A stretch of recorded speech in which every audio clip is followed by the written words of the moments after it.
لا حضرة النبي المصطفى رسول الله صلى الله عليه وسلم آلنا الكرام شؤونهم الفاتحة.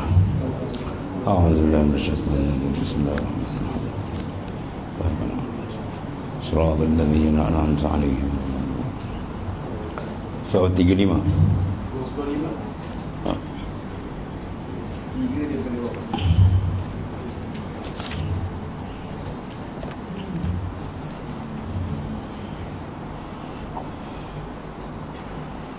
Bismillahirrahmanirrahim. Qala mu'allif rahimahullah ta'ala.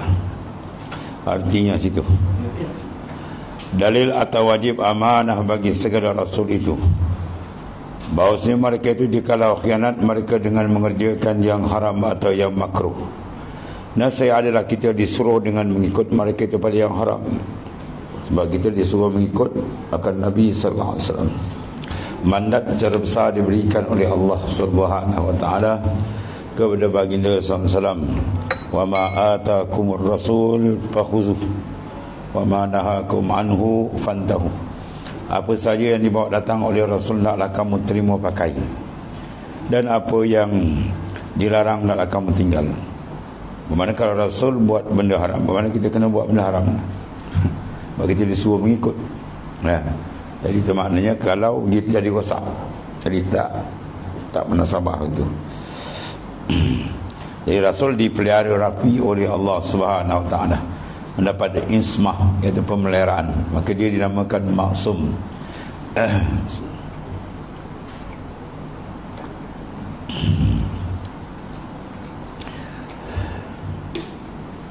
Jadi kalau Rasul membuat benda yang haram dan makruh, bermakna kita juga kena buat, sebab kita disuruh mengikut dia. Maka itu tak benar makna, sebab benda yang dilarang, haram dan makruh merupakan perkara yang dilarang oleh Allah Subhanahu wa taala. Dan keadaan kita disuruh dengan segala yang diharamkan dan segala makruh itu tiada sah pada syarak, kerana firman Allah taala, "Qul innallaha la ya'muru bil fahsya." Kul, katakan olehmu ya Muhammad sallallahu alaihi wasallam, innallaha, bahwasanya Allah taala la ya'muru bil fahsya. Allah Ta'ala tidak menyuruh ia dengan kejahatan. Mana Allah Ta'ala melarang kejahatan. Jadi Rasul mana tidak membuat benda yang dilarang oleh Allah, sebab dia mendapat pemeliharaan. Dan mana kejahatan itu, apa yang dimaksudkan fasya ilal muharramat, benda yang diharamkan oleh Ta'ala. Apa ta'ala haram? Mana ma yusabu ala tarkih wa yu'akabu ala fi'lih, barang yang diberi pahala yang besar bila kita meninggalkan dia, dan diazab berat apabila kita mengerjakan dia. Dan yang makruh itu juga, makruh ni sama takrif di awal, ma yusabu ala tarkih, barang diberi pahala bila meninggal, tapi wala yu'aqabu ala fi'li, tapi tak sampai tahap diazab kalau dia melakukan. Itu makruh. Maka adalah perbuatan mereka itu yang demikian itu tiada diperoleh sekali-kali, dan tidak didapati sekali-kali Rasul mengerjakan muharraman atau makruhat, benda yang diharam dan dimakruhkan. Dan ada pun keadaan kita disuruh mengikut mereka itu pada perkataan mereka dan perbuatan mereka yang lain daripada barang yang sabit ketentuan. Jadi kita disuruh mengikut baginda SAW selama benda itu bukan khasais. Kalau benda itu khasais, maknanya benda yang khususiah bagi baginda SAW, itu tak boleh lah. Macam saumul wisal, puasa sambung 24 jam. Kita 12 jam pun dah musing. 24 jam tu khas bagi Nabi SAW. Aku bermalam di sisi Tuhanku, kata, diberi rezeki oleh aku. Itu cara dia. Itu khususiah bagi Nabi SAW. Bernikah lebih daripada 4, itu semua khususiah bagi Nabi SAW. Dan banyak lagi lah. Benda-benda yang lain daripada khususiah itu kita kena mengikut secara sempurna.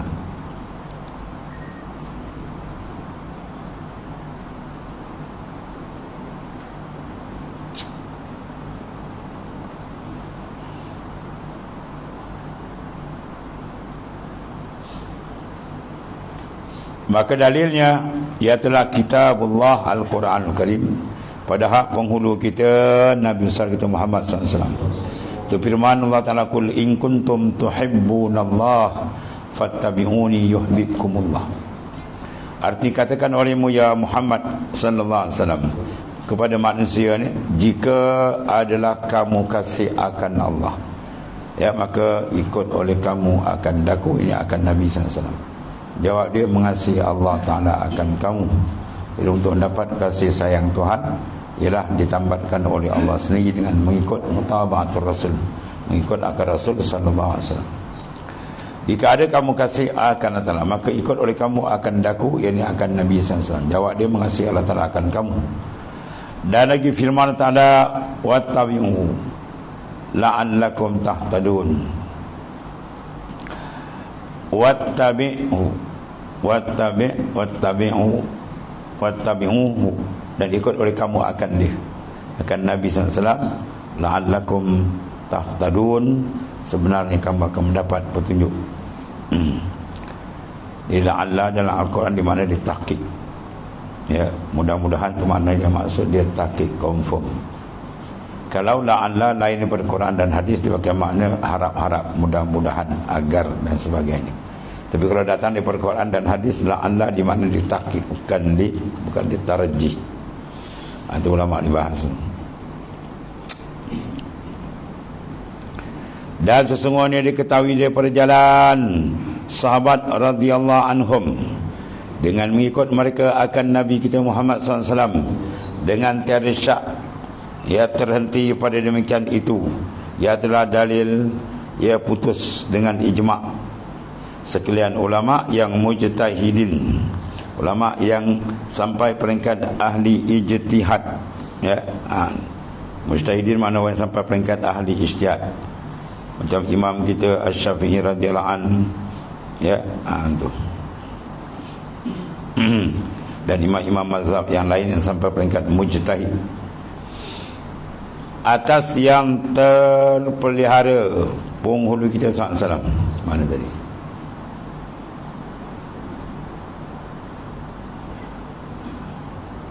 Dalil putus ijma' sekalian ulama yang mujtahidin, atas bahawa terpelihara penghulu kita Nabi Muhammad SAW daripada sekalian yang haram dan sekalian yang makruh. Dan ketahui pula bahawa sekalian perbuatan mereka itu alaihi wassalatu wassalam itu berkisar antara wajib dan sunat dan harus. Dan jika kita tilik kepada perbuatan dengan kira-kira perbuatan dan perbuatan, ada pun jika kita tilik kepada perbuatan dengan sekira aridnya, maka sebenar-benarnya bahawa perbuatan mereka itu berkisar antara wajib dan sunat, hanyalah manfaat, tidak yang lain. Kerana yang harus tiada jatuh daripada mereka itu melainkan adalah ia atas jalan ibadat, ya. Ke makam Rasul dia naik, amalan dia wajib sunat, wajib sunat.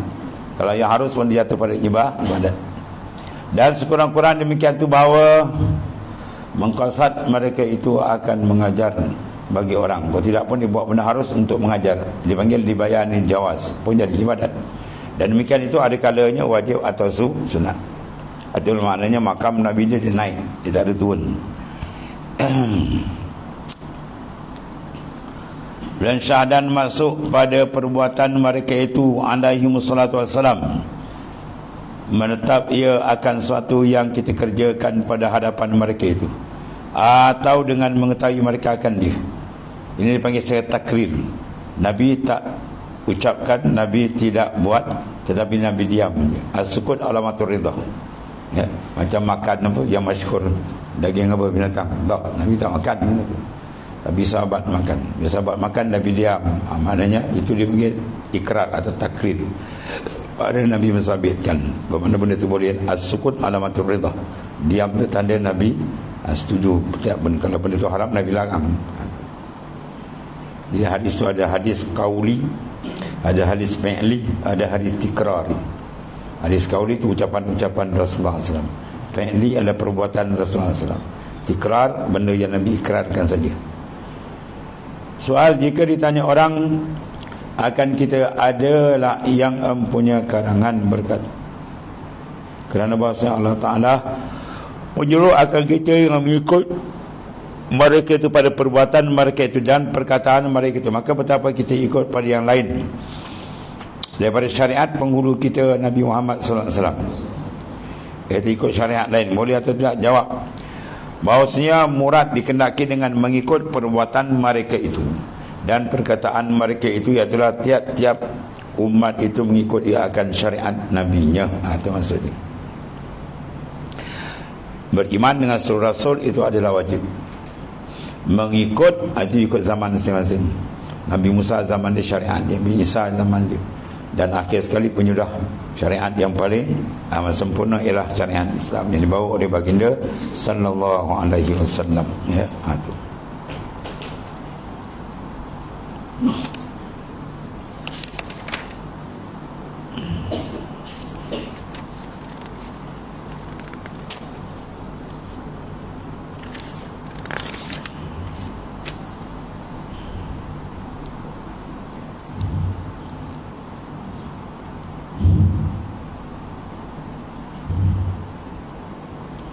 Kemudian soal jika tanya seorang akan kita mana akan kita karangan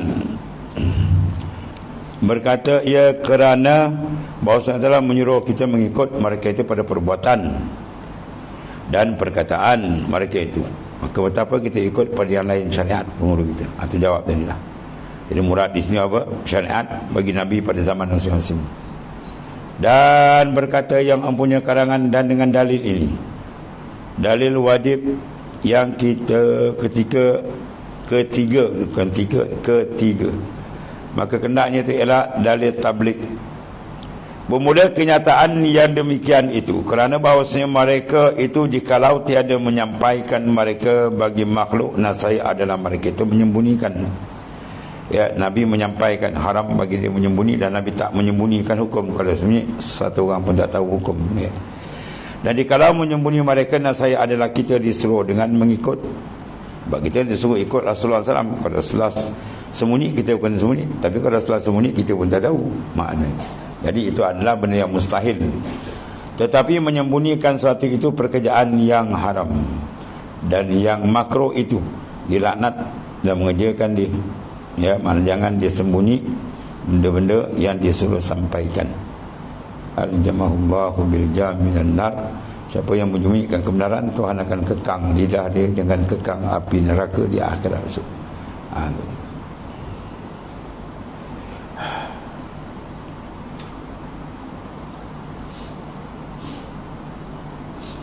Maka mustahil pada mereka itu Rasul jatuh mana berlaku demikian itu. Mana al-kitman, menyembunyikan tu, ya, seperti yang telah engkau ketahui dahulu. Wallahu a'lam. Habis.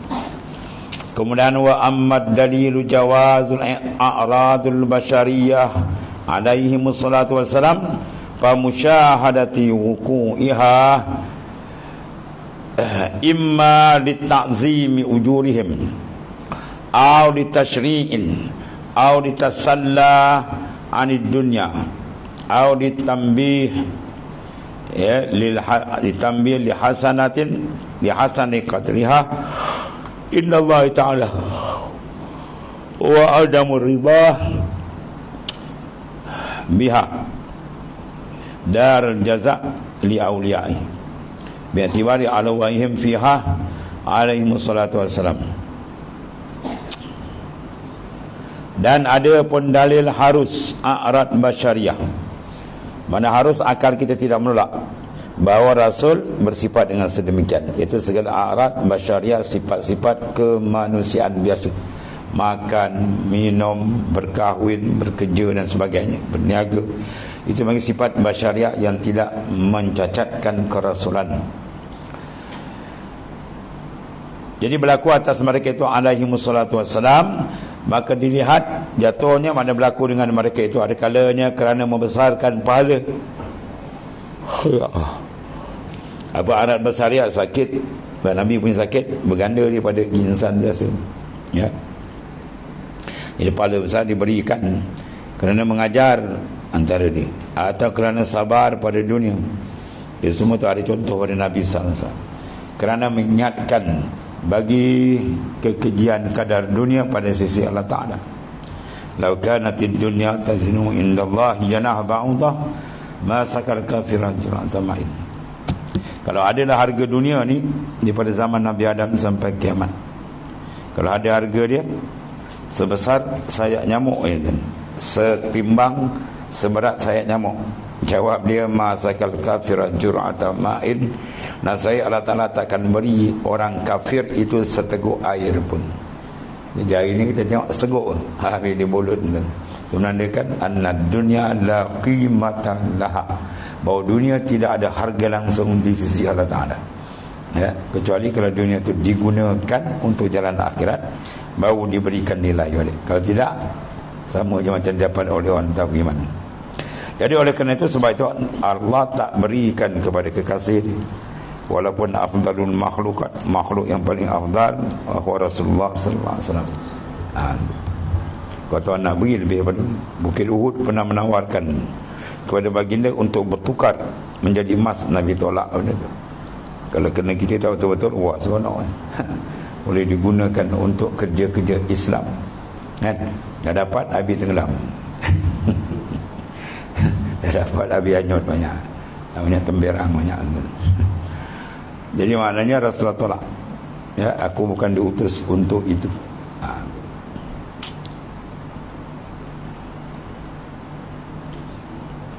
Dan ketiadaan redha Allah Ta'ala dengan dia akan negeri membalas. Allah Ta'ala tak berikan kepada Nabi-Nabi Rasul tu kekayaan yang banyak. Sebab apa? Sebab bukan dunia tempat balasan. Dunia ni bukan darul jaza, dunia ni darul amal, negeri untuk kita memsiapkan amal soleh. Balasan dia nak kutip hasil ke sana besok. Bagi segala awliya dengan sekira-kira bagi kelakuan mereka itu dalamnya alaihi wassalatu wassalam. Ya Allah. Artinya bahawasanya dalil harus a'rad basyariah, sifat kemanusiaan atas sekalian Rasul alaihi wassalatu wassalam dilihat jatuhnya. Jatuh itu mana berlakunya dengan mereka itu bagi orang yang semasa, seperti para sahabat. Dan sampai demikian itu dengan khabar mutawatir, khabar yang mutawatir tiap-tiap tabakat, mana tidak mungkin dusta orang yang ramai kepada orang yang tiada semasa dengan mereka itu sampai pada kita lah. Dan tiada kemudian dilihat itu, dan sampai khabar yang mutawatir itu berkendak kepada ketiadaan lagi bahawa sekalian mereka itu sakit, ya Rasul sakit, makan, minum, ya, berkahwin dan sumpah. Untuk sifat manusia biasa. Tidaklah mana jawatan Rasul sampai menyebabkan dia tidak makan, tidak minum, tidak berkahwinkan. Dia sifat malaikat lah, ya. Sebab Rasulullah mendidik, bila mendidik dia ada didik dengan af'al, perbuatan. Didik cara makan, Nabi makan orang dapat tengok. Didik cara berjalan, cara dan sebagainya ada dalam perbuatan. Maka Rasulullah melakukan, ya. Dia kasih malaikat tak makan, tak minum, nak ajar waktu payah, dan seterusnya yang lain. Kemudian menyatakan yang empunya karangan. Siapa punya karangan? Imam Sanusi. Beberapa faedah daripada jatuh al-rasyah dengan mereka itu. Setengah demikian membesarkan pahala mereka itu pada sakit mereka. Sakit pada Rasul itu gandaan besar pahala diberi oleh Allah Ta'ala. Dan niati makhluk bagi mereka itu. Dan kan inilah bersabda Rasulullah SAW, asyaddukum bala'anil anbiya summal awliya summal amsal fal amsal. Artinya terlebih sangat kena bala daripada manusia itu siapa? Anbiya. Nabi-nabi lagi kuat bala dan ujian, ada yang dibunuh dia. Kemudian maka awliya, kekasih-kekasih Allah Ta'ala. Kemudian maka yang sementara, ya, orang yang ikut, siapa yang mengikut jalan Rasul sallallahu alaihi wasallam, maka dia akan menerima ujian. Allah Ta'ala uji itu benda yang mahal, benda yang diuji, ya, mana benda itu ada nilai, ya, batu diuji sebab dia ada logam emas dalam dia, dibakar dan sebagainya sampai jadi pakaian yang berharga. Tapi ke batu gerewil itu tak ada siapa nak. Nak bawa batu gerewil masuk bilik mak malong itu batu hapun ke bawah ni, ya. Kalau batu yang ada nilaian tu baru diuji, ya. Bila ada diuji, dipanggil, dibuat ujian, bermakna benda itu ada nilaian. Sebab dia Tuhan uji, bermakna orang tu sudah ada tingkatan dan nilaian di sisi Allah Ta'ala. Kemudian dari itu sementara, orang yang sementara, mana sementara gitu, orang yang sementara di bawah dia. Dan demikian itu dengan adil Allah SWT dan ikhtiar pilihannya juga. Jika tiada dengan adil dan ikhtiar, maka Allah SWT kuasa atas menyampaikan pahala yang amat besar kepada mereka dengan tiada mengenakan bala pada mereka. Kalau Allah nak berikan Rasul pahala besar hebat-hebat tanpa ujian, boleh, tak ada apa. Itu semua dengan keadilan Allah Ta'ala. Itu dia antara setengah daripada awsaf basyariyah, sifat kemanusiaan yang ada pada Rasul, yang ada beberapa fawaid kelebihan yang tidak menjatuhkan martabat dia, bahkan mengangkat martabat para Rasul alaihi wassalatu wassalam. Semua qala setengah daripada faedah ni, wallahu a'lam.